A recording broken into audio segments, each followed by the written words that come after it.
आज मैं बात करूंगा इंदौर की बुधनी रेल परियोजना के बारे में, जिसको लेकर वहां के किसानों महीनों से हड़ताल पे हैं। और मीडिया ये एक न्यूज़ में आज तक दिखाई नहीं कि वहां पे क्या चल रहा है क्या नहीं, जबकि वहां के किसानों ने दिवाली तक भी नहीं मनाया। उसके विरोध में उन्होंने दो दो दीपक जलाया है और काली दिवाली मनाई है। उनका कहना है कि हमारा करोड़ों का जमीन लेकर हमको 1-1 लाख का मुआवजा और 2 लाख का कुआं दिया जा रहा है। अब बताओ, जिसके पास करोड़ों का जमीन है वो लोग उस पर उपज करते हैं और अपना जीवन निर्वाह करते हैं। उनका जमीन लेने के बावजूद लाख रुपया दे रहे हैं, जिससे उनका क्या ही होगा। और ये चीज़ मीडिया वाले नहीं दिखा रहे हैं, क्योंकि वो क्यों दिखाएंगे, दलाल है मीडिया वाले। जानते हैं दीपावली का महापर्व माता लक्ष्मी की पूजा के रूप में मनाया जाता है और आज हमारे साथ इस अनशन स्थल पर मां लक्ष्मी का ही रूप हमारी दीदी बैठी हुई है और इन किसानों के समर्थन में कुछ कहना चाहती है। आइए जानते हैं उनकी पीड़ा, उनका दर्द क्या इन किसानों को लेकर है, उनसे बात करते हैं। नमस्कार। नमस्ते। आज सब जानते हैं कि भारत में दिवाली का बहुत महत्व है। हमारे पूरे भारत देश में दिवाली को बहुत बड़ा त्योहार माना जाता है। सभी जगह दीप और पटाखे वगैरह सब जलाए जाते हैं, लेकिन आज हमारे यहाँ हमारे गांव में और पूरे आसपास के क्षेत्र में बहुत हम काली दिवाली के रूप में इस दिवाली को मना रहे हैं, क्योंकि हमारे किसानों की पीड़ा को सरकार नहीं समझ रही है। हम 1 महीने से मैं यहाँ किसानों के समर्थन में बैठी हुई हूँ। मेरे दादाजी भी अनशन पे बैठे थे और अभी हमारे अंकल भी बैठे हुए हैं। उनको 1 महीना हो गया, उन्होंने कुछ खाया नहीं है और भूखे बैठे हैं, लेकिन सरकार नहीं सुन रही है। और हम इस दीपावली पे ना कोई दीप जलाएंगे और ना ही कोई पटाखे जलाएंगे। हमारी इस दिवाली को हम काली दीपावली के रूप में मनाएंगे। हमें बहुत कष्ट के साथ कहना पड़ रहा है कि हम दीपावली को बहुत ही उल्लास के साथ मनाते हैं, लेकिन इस बार हम इस दिवाली को कोई उल्लास, कोई खुशी, कुछ किसी के साथ नहीं मना रहे। बहुत मासूमियत उसके साथ इस दिवाली को हम मना रहे हैं। आज अनशन को 1 महीना हो गया है, लेकिन सरकार के द्वारा कोई भी उत्तर नहीं मिल रहा है हमें।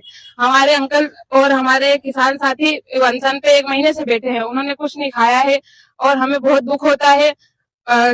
सरकार हमारी नहीं सुन रही है। तो युवाओं से क्या कहना चाहेंगी इस अनशन के बारे में, क्योंकि आपके दादाजी भी स्वयं पीड़ित थे, आप स्वयं पीड़ित किसान की बेटी हैं, तो युवाओं को क्या संदेश देना चाहेंगे? मैं युवाओं से यही कहना चाहती हूँ कि आप भी एक किसान के पुत्र और बेटा बेटी हैं, जैसे मैं हूँ, और आप भी उसी से किसानों से द्वारा जो अन्न उगाया जाता है उससे ही आपका माइंड वगैरह चलता है, आप उसको खाते हो, उससे ही आपकी पढ़ाई लिखाई चलती है।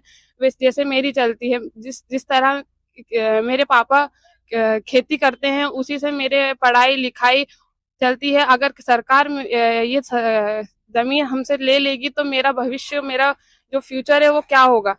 मेरा जो भविष्य वो तो खत्म ही है, अंधकार में ही है। अगर मेरे पापा के पास जमीन नहीं होगी, पर्याप्त पैसे नहीं होंगे मेरी पढ़ाई लिखाई के लिए, तो मैं कैसे पढ़ूंगी, कैसा मेरा भविष्य बनाऊंगी? और सरकार बोलती है कि जो युवा पीढ़ी है वो आगे का भविष्य बनाएगी। अगर मैं पढ़ूंगी लिखूंगी नहीं और कुछ करूंगी नहीं, तो मैं कैसे मेरा भविष्य बनाऊंगी और आगे मेरे देश को कैसे बढ़ाऊंगी?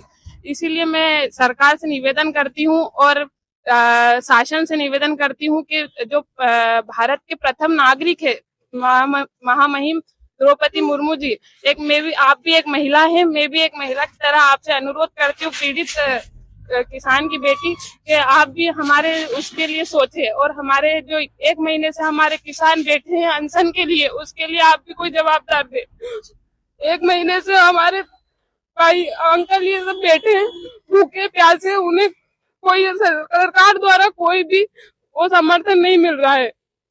और इन युवाओं को लेकर एक ऐसा ही थॉट जो आप उन्हें बताना चाहे कि इन किसानों से किस तरह जुड़े? मैं आपसे बस युवाओं से ये कहना चाहती हूँ कि इस वीडियो को ज्यादा से ज्यादा लाइक और शेयर करें, ताकि हमारे जो किसान 1 महीने से भूखे बैठे हैं उन्हें कोई भी सरकार द्वारा कोई भी उत्तर मिले।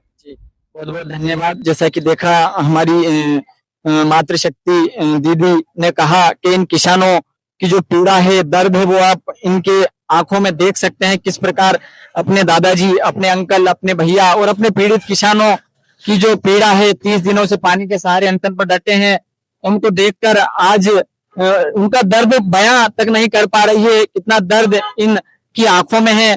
तो आप सभी से यही अनुरोध है कि ज्यादा से ज्यादा समर्थन इन किसानों का करे और सरकार से यही मांग हम करते हैं कि इन किसानों की मांगों पर जल्द से जल्द सुनवाई हो। नमस्कार।